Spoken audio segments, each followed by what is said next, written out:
tanahnya dibagi dua versi, Kang. Ada namanya tanah ulayat. Tanah ulayat itu tanah Kesultanan Banten.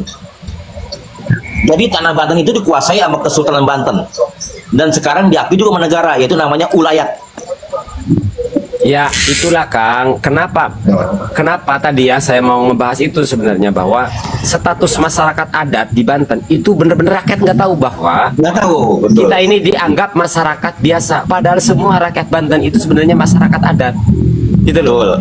Intinya rakyat Banten dibuat bodoh, dibuat tidak mengerti tentang tanah adat, tanah ulayat, masyarakat adat. Nah, itulah kenapa dari kemarin-kemarin saya keluar kesultanan, rakyat butuh sultan. Maka saya bilang siapapun sultannya, karena kita hanya butuh jabatannya saja. Siapapun yang jadi sultannya, yang penting bisa menerapkan undang-undang ini gitu loh. Jadi kita tetap tidak bertabrakan dengan undang-undang dasar.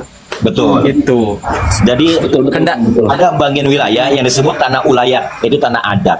Banten itu bagian daripada tanah ulayat, tanah adat.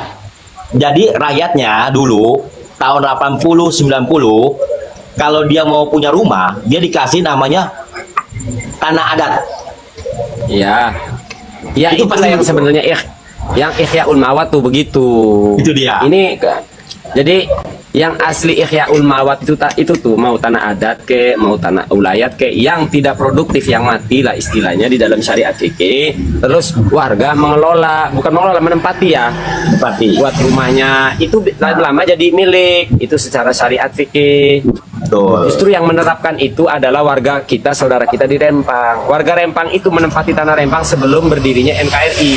Artinya mereka melakukan Ihyaul Mawat. Kalau di Banten contohnya di Tanara, Sipanjang, Montang. Nah, tanah-tanah itu tadinya tanah ulayat, tanah nggak produktif, terus dikelola, dijadikan empang, jadi produktif. Maka tanah itu milik siapa? Ya milik yang mengelola. Maka semuanya tadinya tanah ulayat itu. Maka tadi kemarin kita berdiskusi dengan staf Tenjo Ayu. Loh, kemana aja kesultanan selama ini? Kok sekarang baru muncul kesultanan? Saya jawab begini, Kang. Karena selama ini tanah tersebut digunakan oleh rakyat, dimanfaatkan oleh rakyat. Nah, kesultanan nggak mungkin ngambil pajak, ambil upeti orang kesultanan. Silahkan kalau memang dipakai untuk rakyat. Tapi kali ini berbeda. Mau diambil korporasi, mau diambil perusahaan. Ini namanya rampasan. Beda urusan.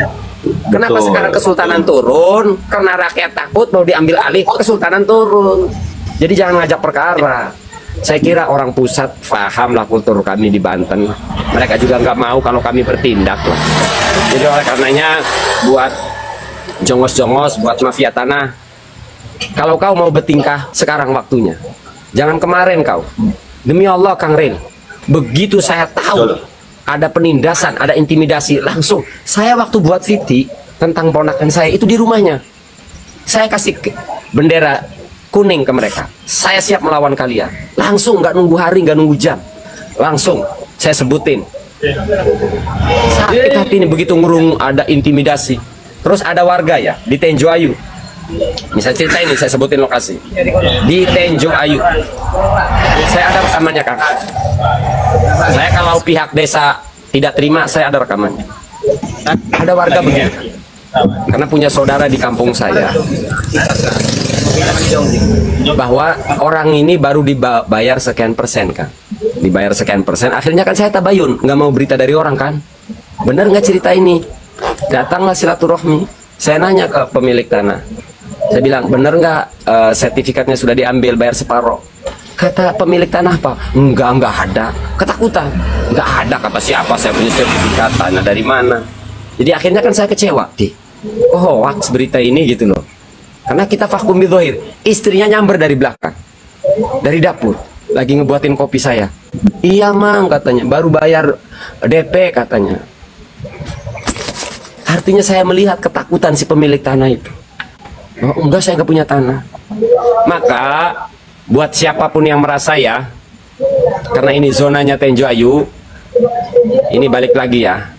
Sekarang kalian kalau mau jadi jagoan sekarang, silakan dikte keluarga saya. Ya, sila kau kompor di keluarga saya. Kalau kau benar-benar punya nyali, kalau kau benar-benar tidak melanggar hukum, coba saya pengen tengok. Sampailah satu kata kalian ngomong ke saudara saya langsung datang hari itu juga. Kalau kalian mau ngadu otot, saya penuhin otot kalian.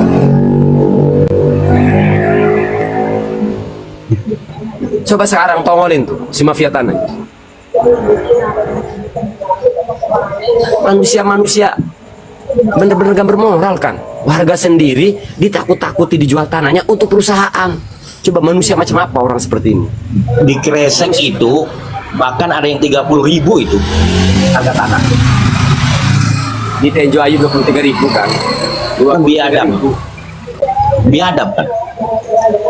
Setahu saya informasi saya dapat kalau PIK 2-nya ya melalui Ali Hanafi ya.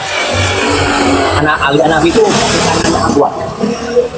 Tangan kanan. Itu tangan kanan. Tangan kanannya itu 50.000 Kang. Kalau wilayah Serang ke sana. Yang saya lihat itu NJOP-nya 48.000 tadinya.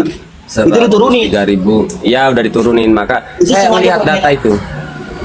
Awalnya Saya lihat data itu.